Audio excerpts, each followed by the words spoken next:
Welcome back to Joe Stunner Boxing. So it's been announced that Katie Taylor and Amanda Serrano will meet for a third time. Their trilogy fight on July the 11th, and they are back at Madison Square Garden in New York. Taylor wrote on her social media account, excited to be headlining at the Garden again on July the 11th with the trilogy live on Netflix. Okay, now this will be available to Netflix subscribers free, which kind of just as an aside, this is probably a video for another time, but it puts a lie to the idea that, you know, fights can't happen without pay-per-view. But that's, like I said, that's a video for another time. Anyway, Serrano wrote on her social media, "Here we go once again, the trilogy, July the 11th on the best network Netflix. We give the fans another one!" Exclamation mark. Taylor Serrano 3, the first trilogy in women's boxing, live in the Mecca at the Garden, the scene of Taylor Serrano 1. Indeed it was. "I'm coming to do what I always do, give it my all. Hopefully the judges get it right, although I have other intentions this time." Okay. Well, if you remember the first two fights, Serrano did shake Taylor quite badly in both those fights. Certainly in the first one, in the fifth round, had it been a 3-minute round, it's sort of touch and go whether Taylor would have survived that round. So clearly Serrano can hurt Taylor. She also buzzed her in the first round of the rematch. And Taylor, 24 wins, 1 defeat, 6 KOs. She's the undisputed champ at junior welterweight, or super lightweight if you prefer. She's 38 now. And Serrano's 36. So both these ladies are, in fistic terms anyway, getting on in age, creeping towards middle age rather than youth.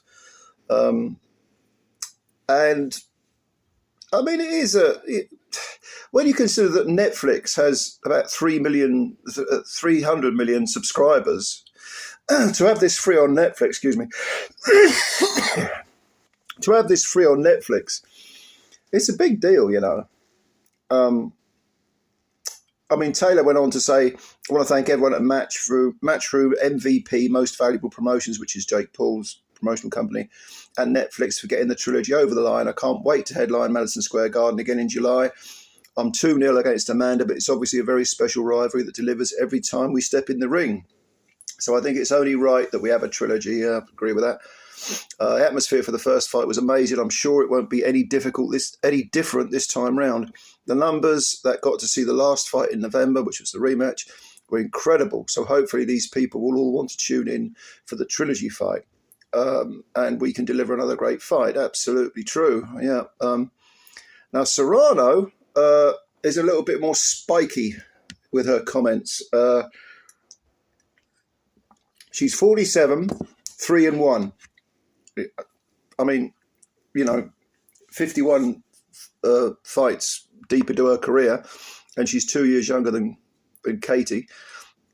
And she's got 31 KOs, which is an incredible amount for a female fighter. But again, she is 36, and she's got some miles on the clock. She says, "I promised my fans there would be this trilogy. I'm incredibly grateful we can complete our journey where it all began, Madison Square Garden. I'm disappointed that Katie Taylor did not keep her word and make the trilogy 12 3-minute rounds equal to the men.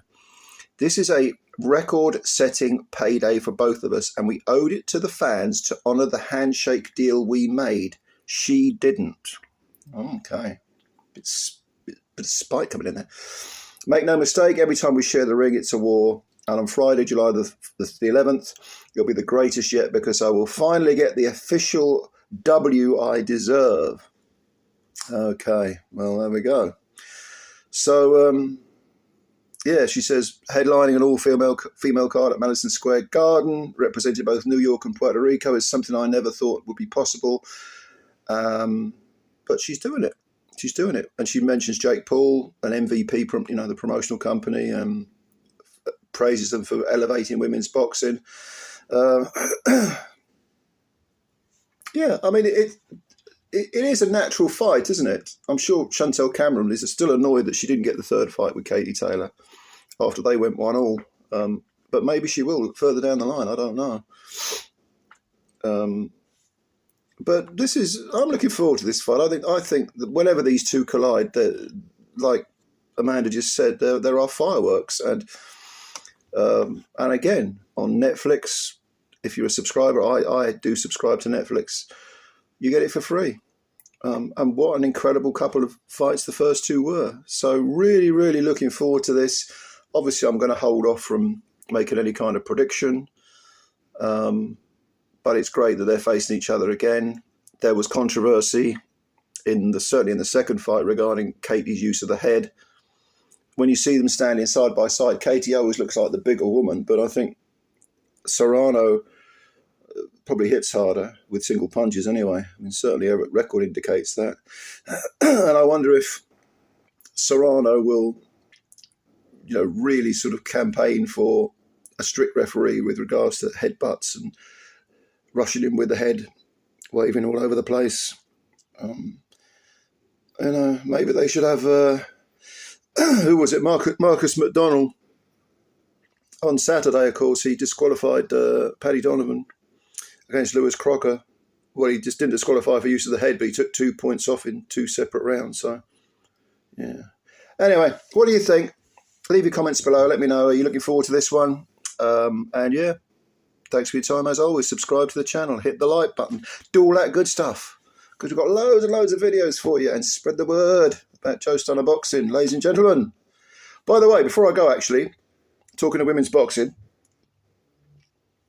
tomorrow, which is Friday the 7th, there's going to be that Royal Albert Hall all-female card with Caroline Dubois and Jasmina Zapatoczka, the Polish girls fighting, and Jonas and Natasha Jonas and Lauren Price are headlining. But that's on Friday night, not Saturday night. So make sure you tune in for that one. Don't think it's Saturday and then you've missed it, because Friday night boxing, not bad. I'll have some of that. Anyway, thank you very much. Subscribe to the channel, hit the like button, do all that good stuff. I'll catch you later. Bye for now.